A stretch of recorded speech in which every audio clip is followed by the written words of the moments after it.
You're listening to the Spark Radio Network, Internet radio like you've never heard before. Innovation, creativity, and imagination are all said to begin with a spark.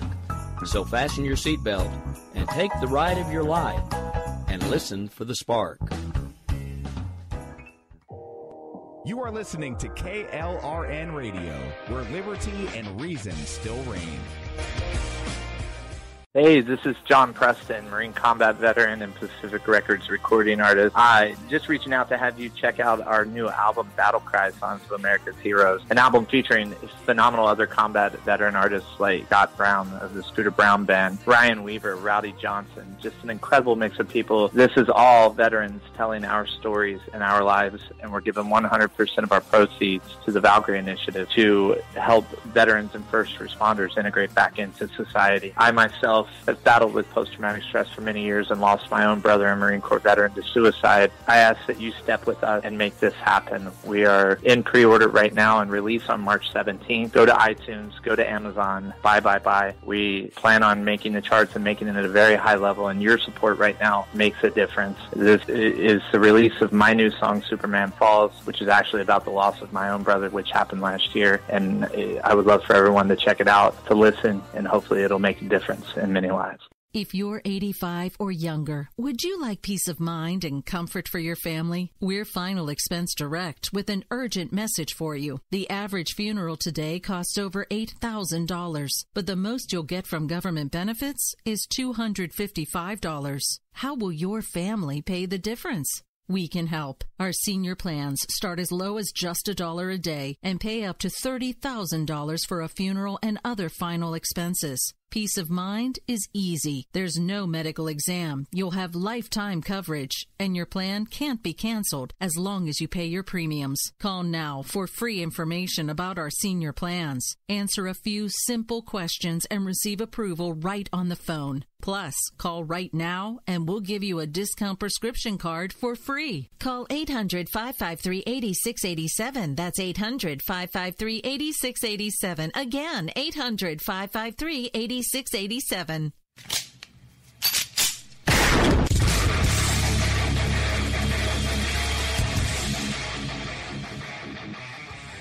This is Slickery Trigger for Rebel Road Tactical. With proper care and feeding, your pistol will be ready when you need it. There to save your life. Shouldn't your gear be that good?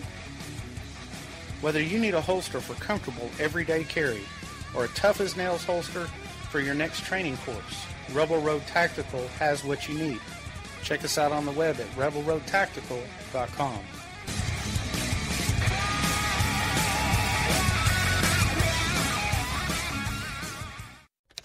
Sometimes riders feel lost, unsure why a passage may not be working. It takes another set of eyes to help us nurture our writing into full maturity. At Black Wolf Editorial Services, we strive to enable writers to develop and grow, offering manuscript critiques and line edits through a mentoring editorial style.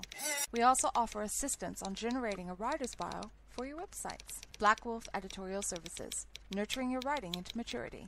For a full list of services, visit blackwolfeditorial.com. Here's George Foreman with InventHelp. Hi, I'm George Foreman. Do you have an idea for a new product or invention? People ask me all the time, George, how do I get my idea in front of companies? How do I get a patent? What do I do next? Do you have the same questions? I'll tell you like I'll tell them all. Call my friends at InventHelp. Call InventHelp today for free information. InventHelp has been helping inventors for more than 30 years and has sales offices nationwide. InventHelp can submit your invention to companies who are interested in receiving new ideas. If you have an idea and want to try to patent it and submit it to companies, you should call InventHelp today for free information. Listen, I can't guarantee a company will be interested in your idea, but I believe every inventor deserves the opportunity to step into the ring and take their best shot. Put InventHelp in your corner. Get your free inventor's information. Call 1-800-353-6490. That's 1-800-353-6490. Again, 1-800-353-6490. KLRN Radio has advertising rates available. We have rates to fit almost any budget. Contact us at advertising@klrnradio.com.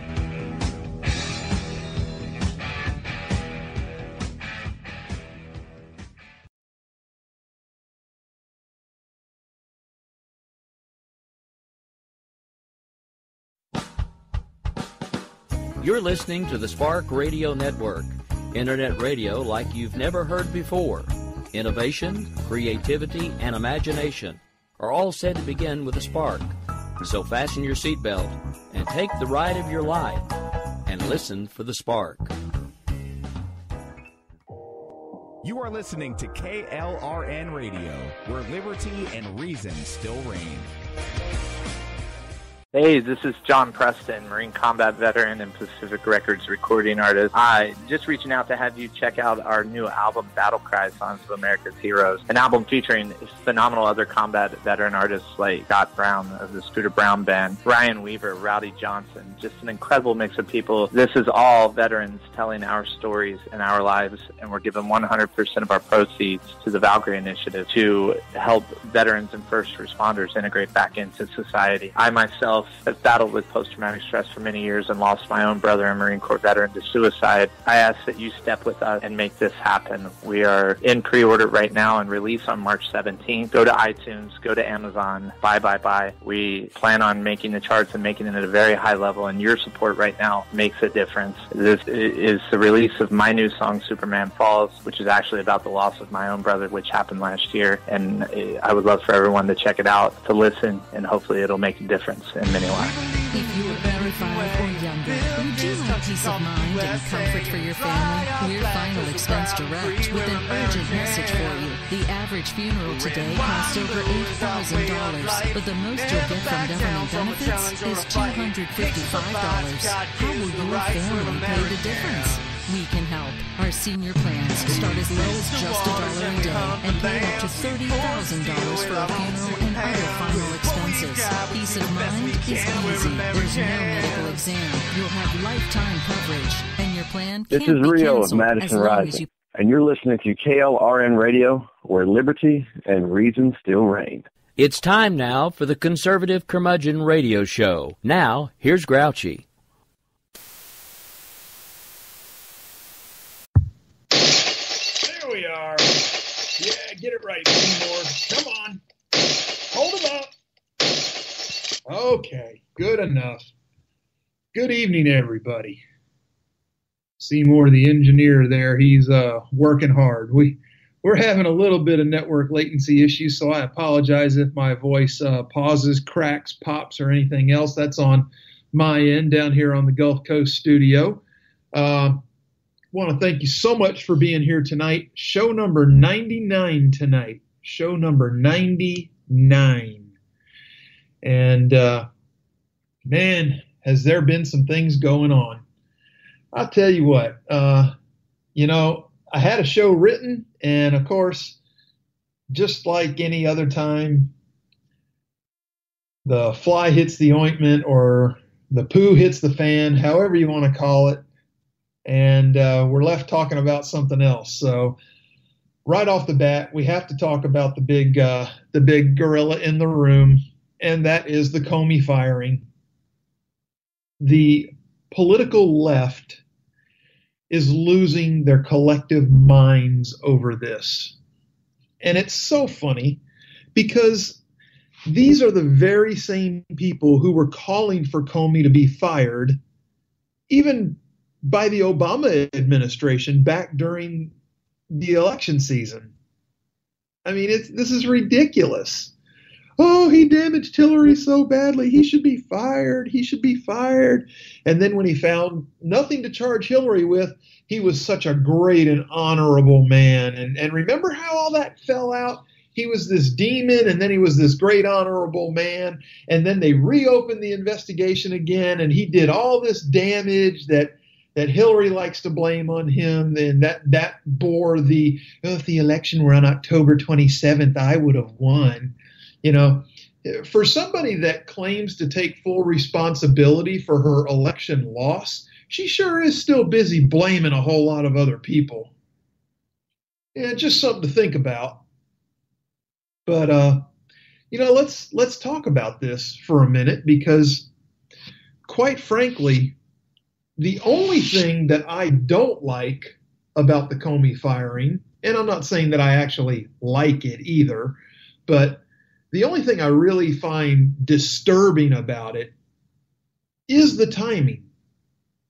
And not that I think that anybody's afraid that he's unearthing something or anything like that, but it gives the appearance. You see, if President Trump had come in and kicked Comey to the curb with all the other Obama administration holdovers right from the very beginning, this wouldn't have been a big deal. It wouldn't have been a big deal at all. The left wouldn't have liked it, but it wouldn't have been a big deal. This is the prerogative of presidents, okay? Presidents have the authority to dismiss somebody like this. And if you don't believe that, you don't know your history, because if you go back to 1993, then President Bill Clinton looked at FBI Director William Sessions and said, "Hey, big guy, you're going to have to find another gig because you're out of here." But, that's revisionist history. The left doesn't want to remember that. They're only concentrating on Trump. And quite frankly, what this does is it just makes it all scream of sour grapes and peeing in the Cheerios. That's all it is. That is all it is. Now, based on the documentation that they're using to fire Comey, I would say that they've done their work. Okay? I mean, really, how many times have legal experts said that it was not Comey's job to make a determination as to whether any prosecutor would take the case against Hillary or not? It's not his job. That job falls to the Justice Department.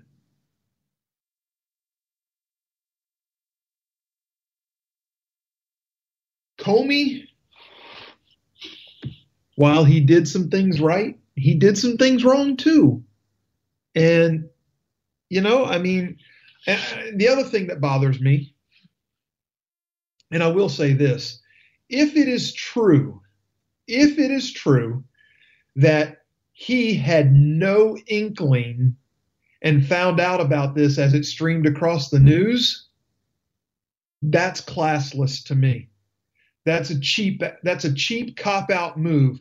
If I were going to fire somebody in a position like that, I would have the guts to do it to his face. Just saying it, okay?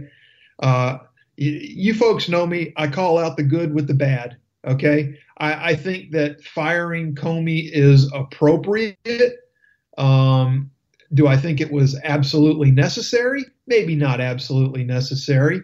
I think there was some wiggle room there, and the man in charge used his prerogative, is what it boils down to. He's entitled to do it. And as for the rest of it, oh well. That's not really our business. This country is not going to fall flat on its face because we have an interim director at FBI.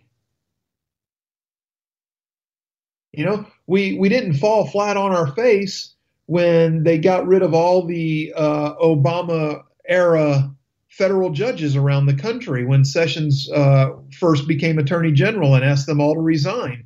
Our country didn't fall flat on its face. We keep going. There are mechanisms in place to keep things running. We have an interim director of the FBI, effective 1 minute after Comey was fired. Boom.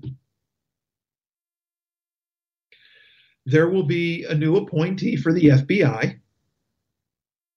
There's all kinds of speculation as to who it is.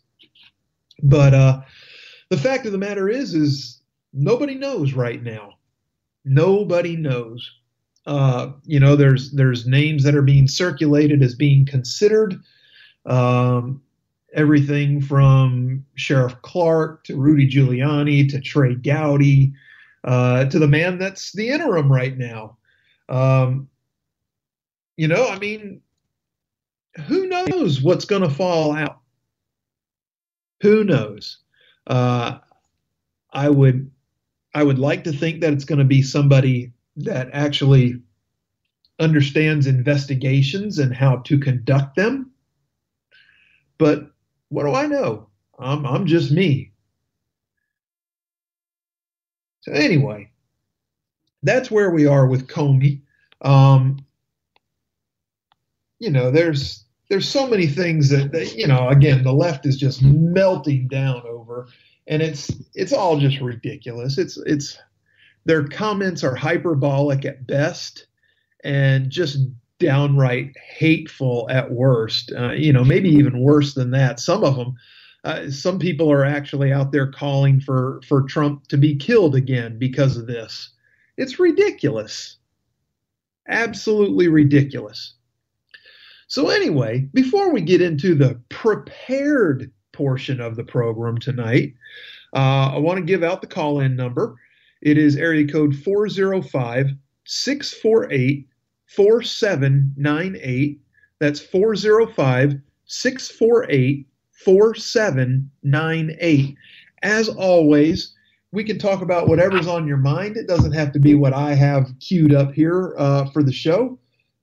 I may not be up to speed on your topic, but we can definitely have a discussion. So don't ever feel bad about, I don't know what he's got planned for the show tonight, but, I was thinking that. Just call in and talk about it. It's fine.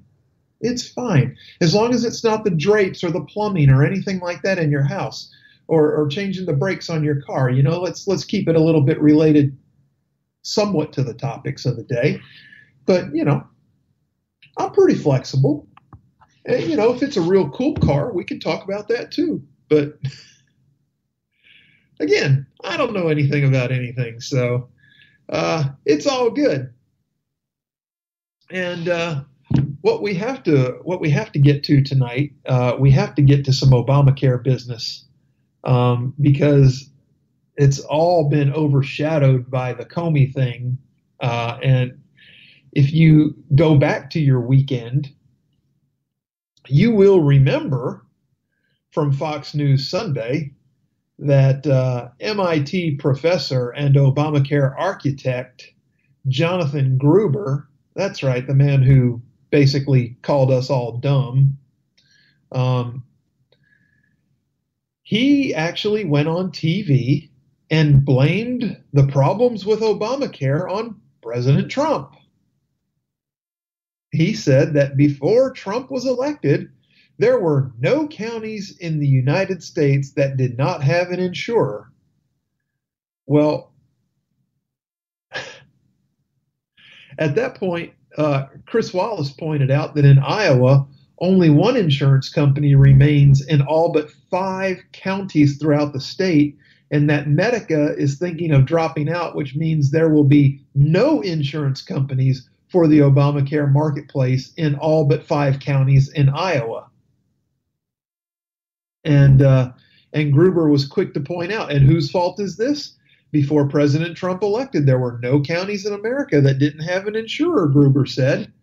So basically, he's trying to spin Trump winning the election as to the reason why insurance companies are bailing out of the marketplace.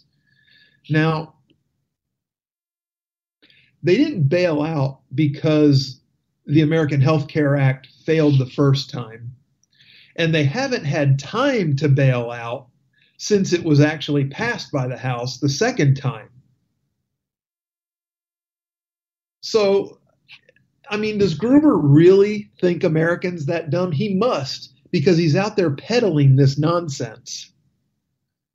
He said, we have a situation under Obamacare where there's a one-time premium increase last year that made up for the fact that insurers massively underpriced in the first 2 years. The problem was fixed, Gruber said. Profits were trending positively. Insurers were saying positive things about their ability to stay in the exchange and succeed. Then you have a president who comes in, undercuts open enrollment, doesn't honor the obligations this law makes to insurers, and as a result, premiums are going up and insurers are exiting. Mr. Gruber, if you will, Professor Gruber, apparently being the recipient of higher education in no way equates to one's intelligence level, and you, sir, are living proof of this. If you cannot recognize that insurers were dropping over the last 2 years and that premiums were skyrocketing over the last 5 years, you're an imbecile. No nice way to put it. D-U-M-B, dumb. Former White House advisor, Karl Rove, when will they ever be tired of him? Please, somebody, please. But anyway, he was right in this case when he disputed Gruber's claim that Trump is to blame for the Obamacare failures, saying that Gruber blamed it all on the insurers last week. Rove continued by saying that last week, Dr. Gruber blamed it all on the insurers because they guessed wrong. And actually, the government told them to consider that they were going to get a lot more healthier young people than they actually got in any single year that this program has been in effect, 7+ years. He said that Trump stopped the ads on the 26th of January, and the end of open enrollment was the 31st. So did 5 days of not running ads make the difference? And, that's what Gruber's really pitching here. He also said the executive order said not to enforce the individual mandate, and that caused problems, disruption in the force, whatever you will. If he remembers correctly, President Obama delayed the individual mandate for 2 years and the employer mandate for another year. And finally, you talk about the cost-sharing payments, and that caused distress among the insurance companies. The insurance companies are getting the cost-sharing payments despite the fact that last year a federal judge declared them illegal. President Trump said, "I'll continue to pay them until the issue is resolved." I don't agree with that, but okay, I get it. The law's in place. Let's honor the deal that's there. I get it. It's a crappy deal, and it was made by the previous administration, and you could put your foot down and stomp it. But again, I get it. Last October, Gruber said the program is working exactly as we designed it. Now, it was designed, as he said earlier, with the stupidity of the American people built into their calculations on how to sell it. But it is a broken system, and it's going to go under. Now, Gruber said that Obamacare was a system that was not working perfectly, but was very fixable, in his words. He said the law absolutely could be improved, but the question is, instead of improving it, why do you take steps to undercut it and then cost 24 million people to lose health insurance? Again, these are the sour grapes of revisionist historians. They don't remember what it was like when they wrecked the healthcare system, when they turned it into a government entitlement program. And folks, make no mistake, insurance is not a right. It is not a right. It hasn't been that long removed where insurance, and it's still meant to be this way. Okay, I get the Obamacare law, but the fact is that insurance started off as a benefit. Employers offered it to lure in better employees. That's what insurance was. It was something to strive to be able to reach to. It made you work harder to be one of those people that was wanted by an employer. So, and the other thing too, the problem that hasn't been addressed is that until, God, I can't remember the year. I have to do some more homework on this, but it was either the late 60s or early 70s when insurance was allowed to become a for-profit endeavor. It used to be a non-profit. That's right. They were actually there designed to help people, not line investors' pockets. So that's something else to consider too. And, for what it's worth, it is what it is. So anyway, moving on, next topic.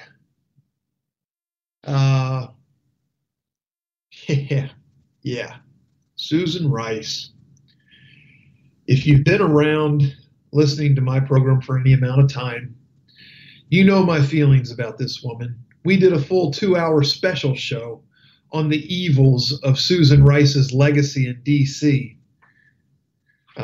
She's been around for some 30 plus years. She's been around in D.C. as long as Hillary has. Let's just put it that way. Okay. And probably even longer if you went and did the digging and found out who she was working for as some junior adjunct whatever, but she's a government career whore. And the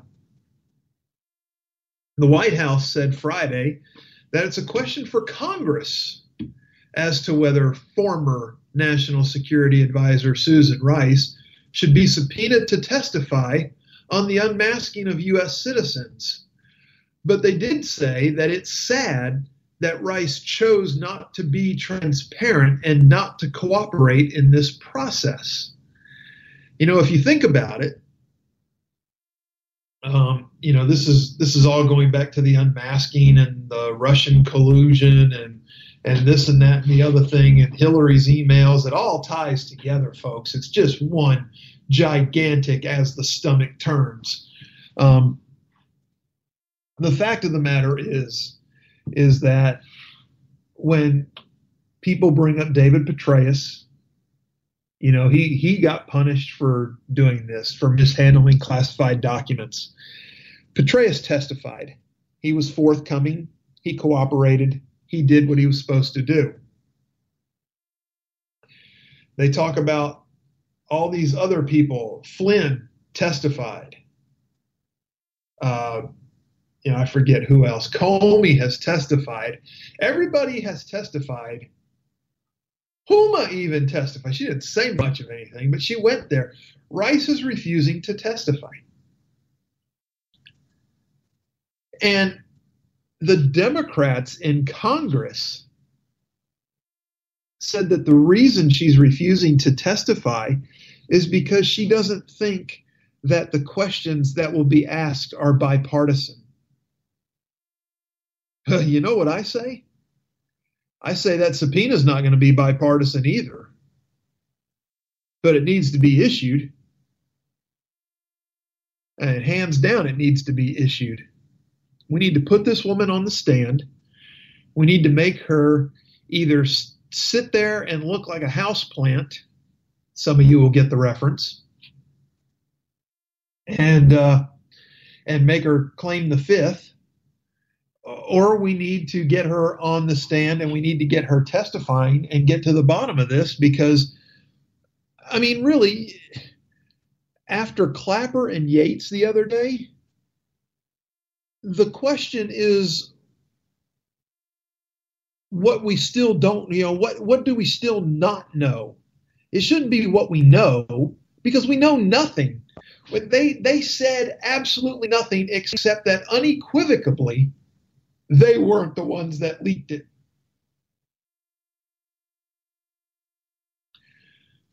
All right, we're at the bottom of the hour. We got to take a little break and pay the bills. When we come back, we're going to continue this topic and press on into the other news. Do yourself a favor. Sit right there. Give me 4, 3, 4, 4, 3. I don't know, something like that. Anyway, we'll figure it all out during the break. And when we come back, we'll continue on. Thank you so much for being here. Stay tuned. Ain't that America?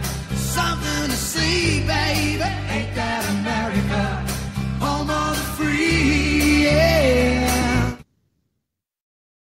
The following message contains a special offer for listeners of this station. Are you a man over 40? Are you constantly looking for the nearest bathroom? Do you wake up multiple times a night to use the bathroom? Right now, Perfect Prostate is sending out free bottles of their groundbreaking new formula to listeners of this station. Perfect Prostate Formula was developed by medical doctor Mitchell Fleischer, and its ingredients have been clinically studied to reduce your frequent nighttime bathroom visits and promote healthy urine flow. Right now, preferred customers get their first bottle of Perfect Prostate absolutely free. There's nothing to lose. Perfect Prostate is guaranteed to reduce that constant urge to use the bathroom, especially at night, and promote healthy urine flow. Don't wait. Call now for your free bottle. Just pay shipping and processing. Dial 1-800-675-0251. That's 1-800-675-0251. Supplies are limited. One free bottle per household. Call now. Dial 1-800-675-0251. That's 1-800-675-0251.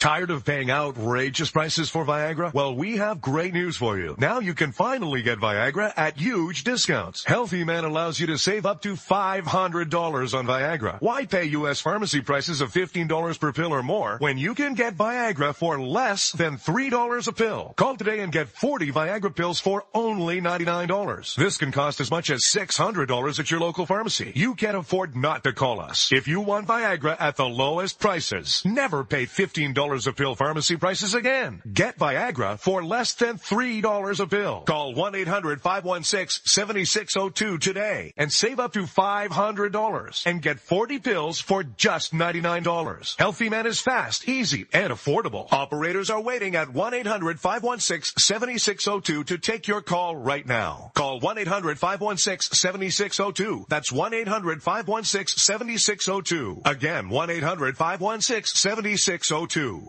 Every day, the men and women of the United States Marine Corps stand ready to defend the American way of life. The few, the proud, the Marines. Hey folks, I want to introduce you to a friend of mine, Dr. Richard Harden. We are on the same mission, which is waking up America. We just have different paths. So stay tuned for some information on how you can keep up with Richard and all his work. Visit Richard's website at raharden.com. That's the World Wide Web at RAHARDIN.com. At his website, you can see a summary of the 6 books he has written, where purchases may be made. He also has a link to 18 videos on YouTube and several blogs about Christian beliefs. If you prefer, visit Amazon.com/Kindle and type in Richard Harden to see and purchase his books.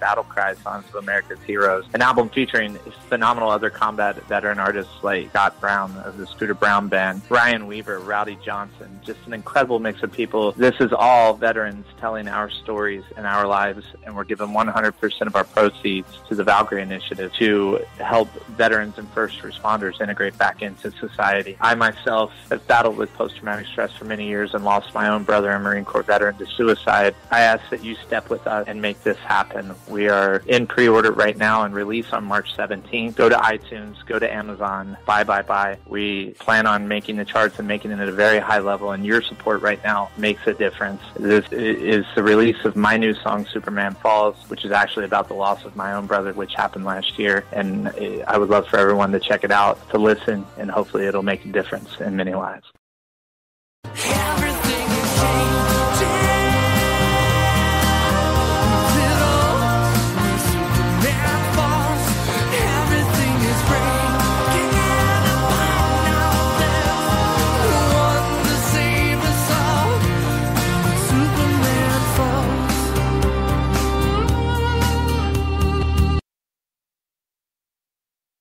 All right, all right. A most worthy cause. You should definitely go check out that album and support these veterans and this great cause through Project Valkyrie.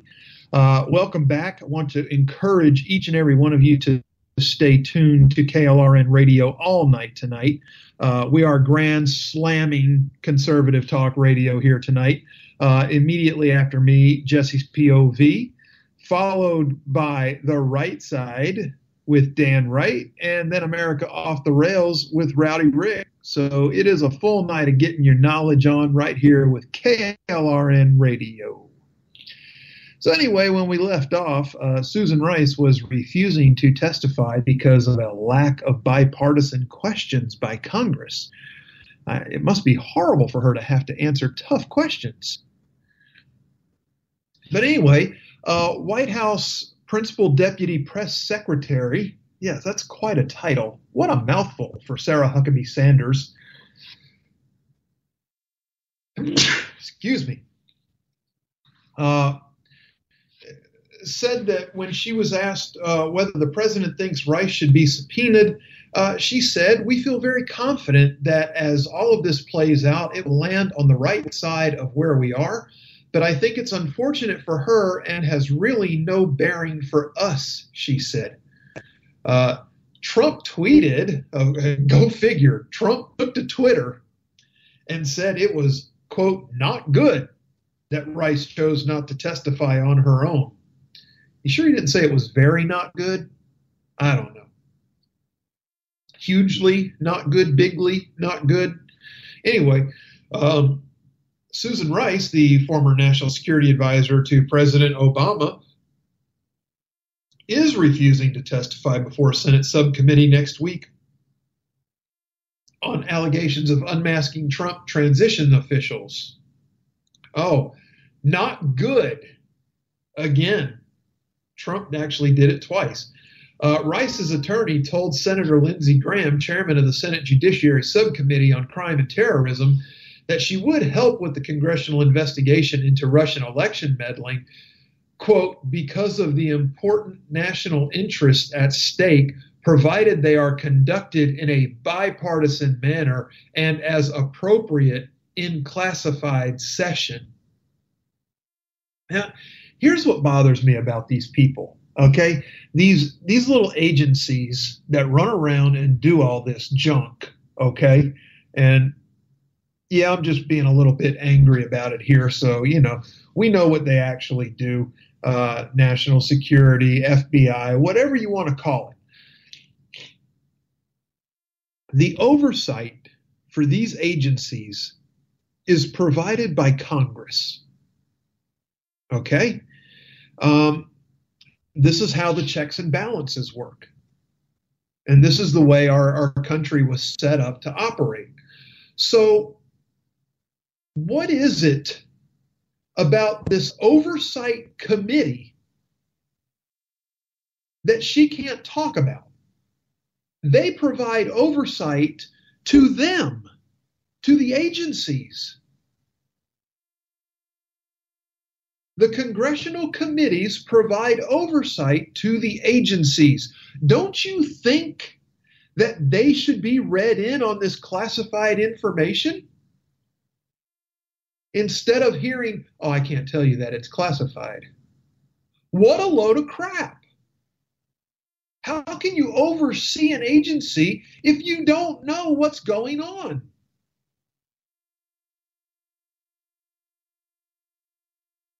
So she refused to testify because she had not received a bipartisan invitation.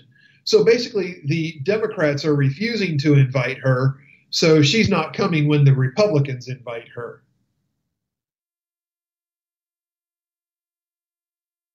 So, meanwhile, Representative Trey Gowdy from South Carolina told Fox News that he would subpoena Rice to testify if necessary. He said there are things called subpoenas. You shouldn't have to use it with a former national security advisor, but if you do, you do, Gowdy said, adding that Rice is an important witness to the investigation. Members of Congress don't pick the witnesses. Lawyers don't pick the witnesses. The facts pick the witnesses, Gowdy said. And whether Ambassador Rice likes it or not, she's a really important fact witness. So she needs to get beyond herself, and that's what this is. This is full-blown narcissism on her part, which is natural because she worked for a narcissist in the White House during her time as National Security Advisor. I get it. And she worked for another narcissist in the form of Bill Clinton. He wasn't as open about it as Obama, but he was a narcissist. There's no doubt about it. Anyway, so, we got all this unfolding about the unmasking of these people that are involved in the Trump campaign. We got Susan Rice refusing to testify. We got James Comey being fired, which, and again, the left thinks that just because Comey is fired, he can't testify or something. Nothing could be further from the truth. Comey will be brought back in to testify before Congress. You can bank on that. Okay? End of story.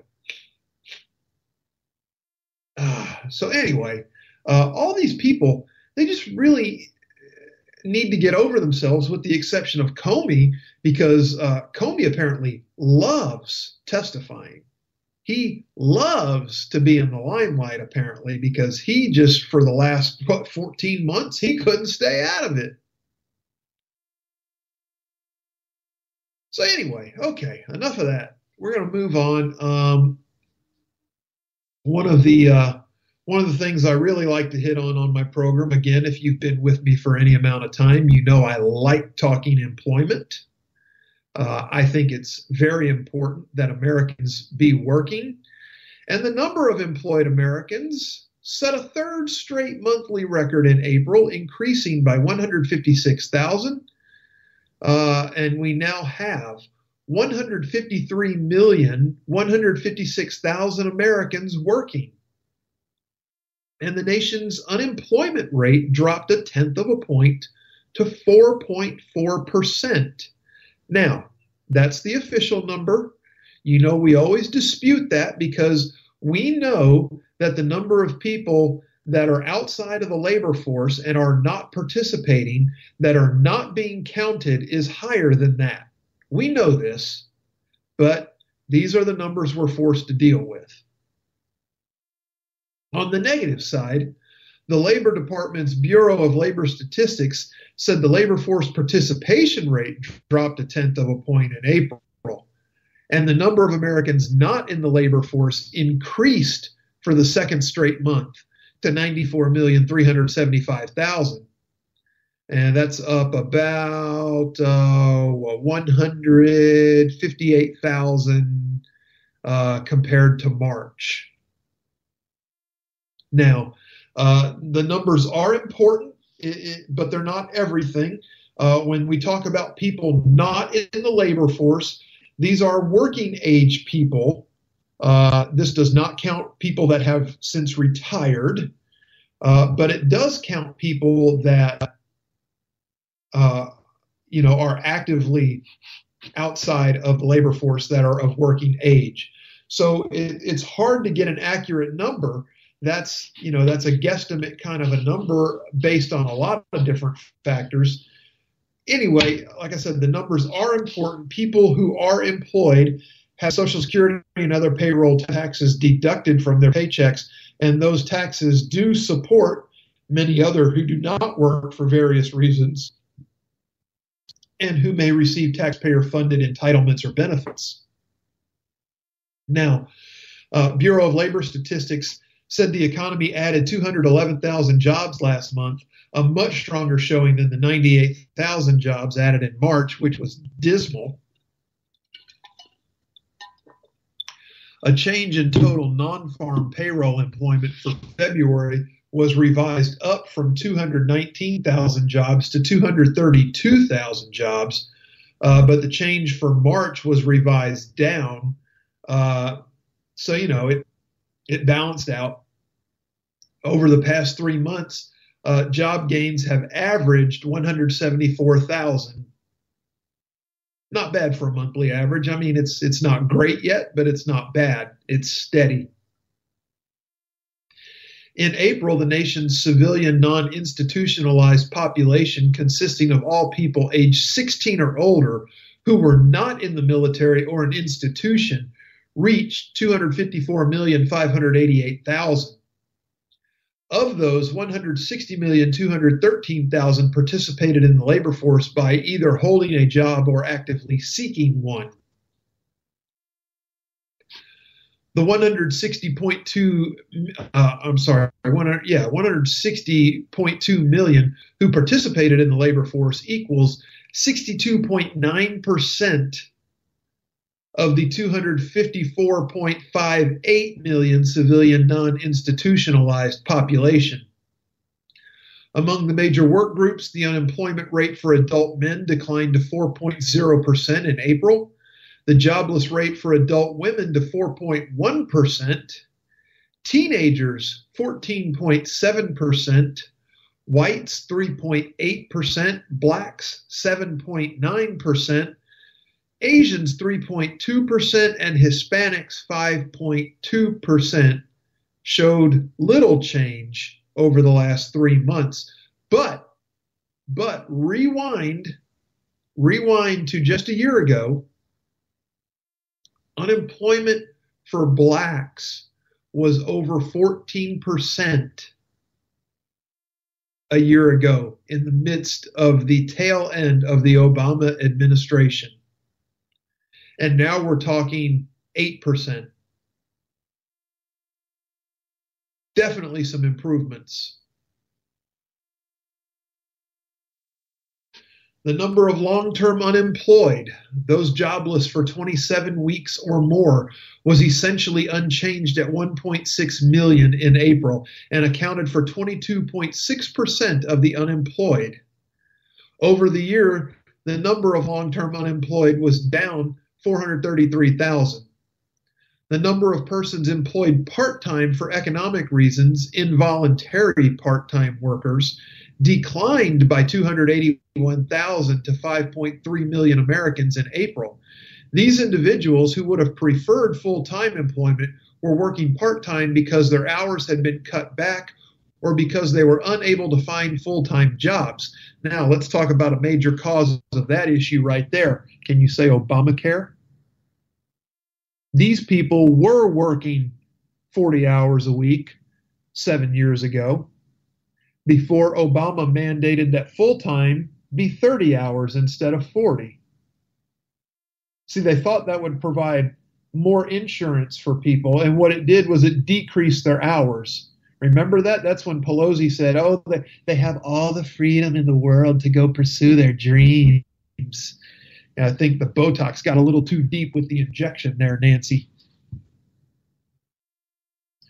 Over the past 12 months, the number of persons employed part-time for economic reasons has decreased by 698,000. Now get this, okay, that's over a year. But get this. 41% of that number has come just since November's election. Not too shabby. Trust me, folks, when he does bad, I call it out. But when there's credit to be given, I'm going to give it. I don't care who it is. I gave Obama credit when he deserved it. I'm going to give it to Trump when he deserves it. When his feet need to be lit on fire, I'll be the one holding the torch. You can count on that.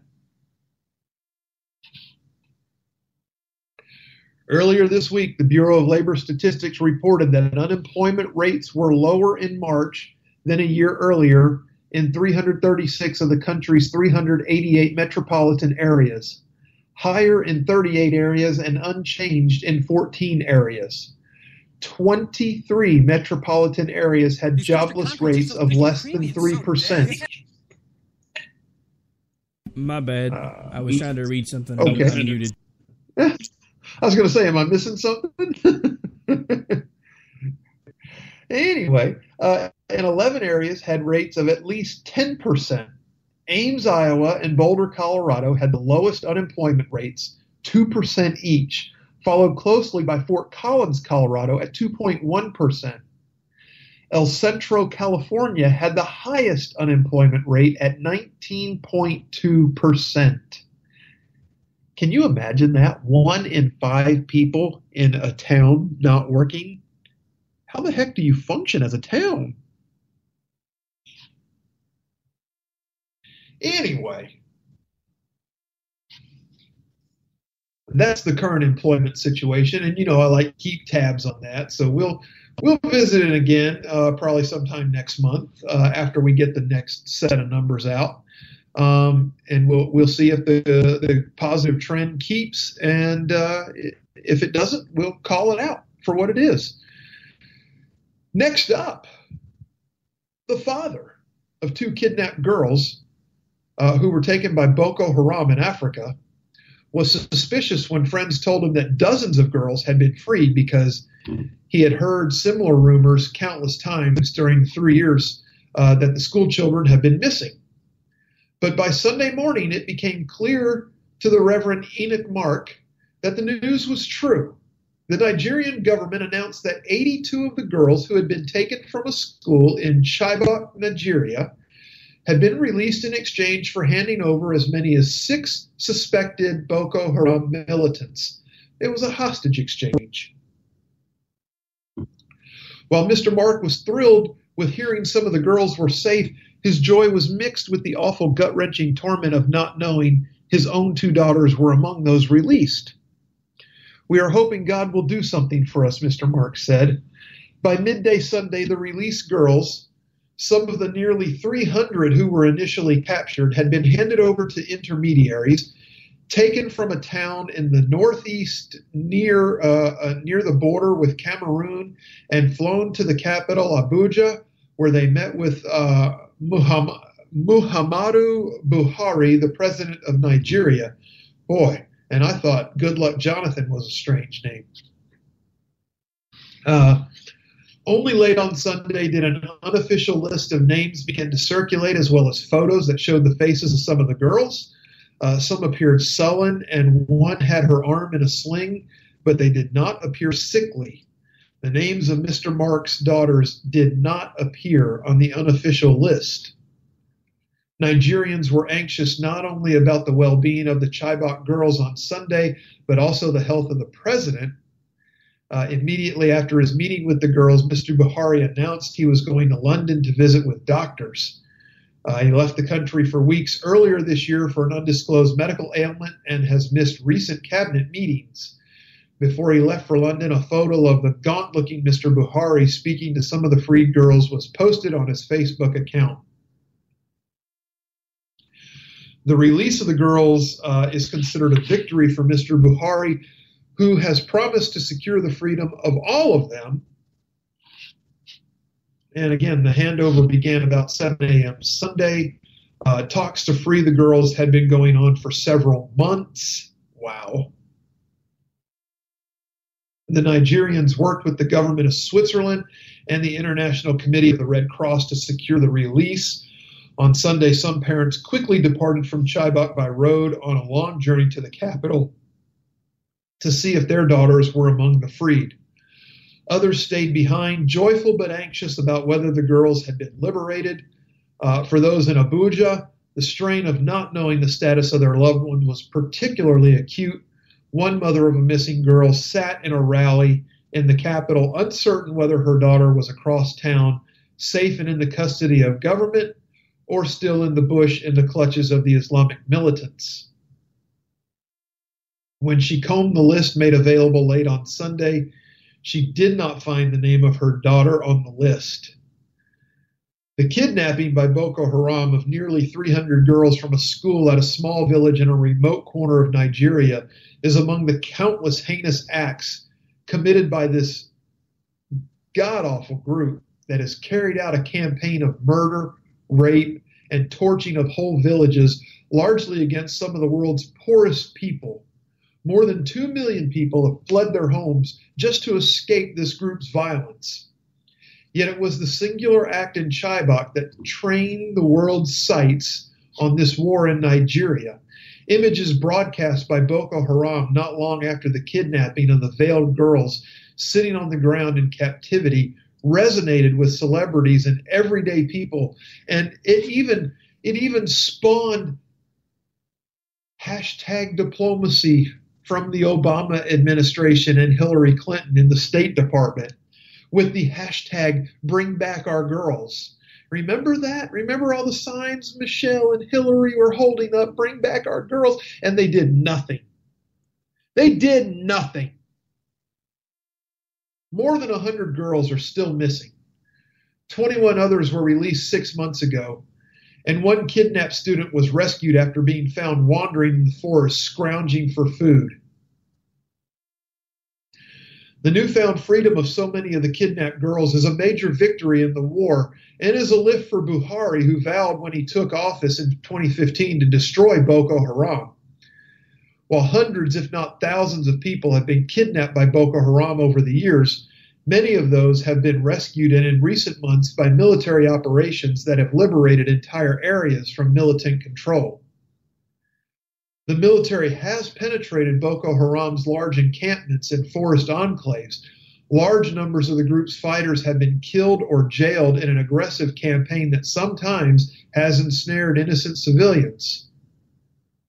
On Sunday, it was unclear precisely which or how many Boko Haram suspects had been traded in exchange for the girls' freedom. Government officials declined to identify the suspects, even as some of the media reported they were high-ranking Boko Haram commanders. Western diplomats said as many as 6 of them may have been handed over.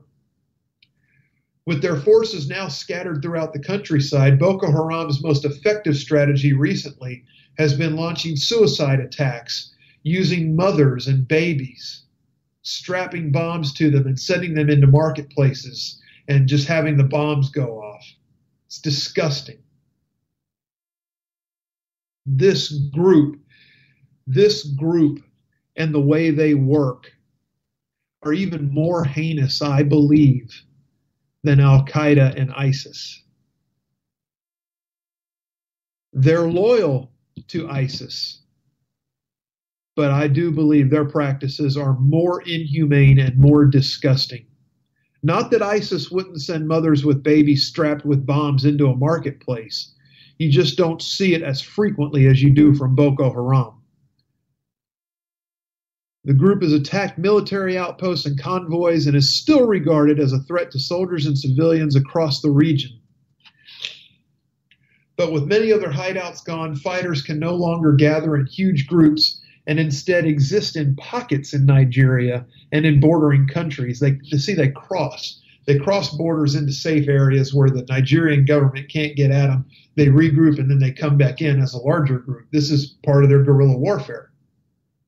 The fighters are starting to suffer from a lack of food and supplies, but that's no different than the residents in the area. So being armed with what they have still gives them a huge advantage over the farmers and the peaceful people in the northeast region of Nigeria. Boko Haram has also suffered infighting that has split the group into factions, which has been recognized by the Islamic State. Another faction run by Abu Bakr Shekau, known for his YouTube rants and vicious battlefield activity, was the one holding the 82 girls. Mr. Shekau's brutality led to a major split in the group last year. And if you remember, we actually did talk about that right here on this show. You're not hearing about this anywhere else, folks. You're getting the details on Boko Haram because I bring the goods. Absolutely bring the goods. We're at the top of the hour. It's time to sign off. As I mentioned before, Jesse's POV is coming up next, followed by The Right Side, which is followed by America Off the Rails for your nightcap, if you will. I will be off next week. We are planning a huge 100th episode celebration show. It won't be nearly as serious. We got a lot of fun coming. We're going to bring back some of our favorite guests and friends, and we're just going to cut up and have a good time. We might talk a little bit of politics, but most of it's just going to be fun. So Thank you for being here. If you like the show, tell your friends. If your friends like the show, you need new friends. But they and you are welcome every week, except, well, you can listen next week too. It'll be a replay, but you can listen. And we'll see you again live in 2 weeks for show number 100. Thank you, and God bless.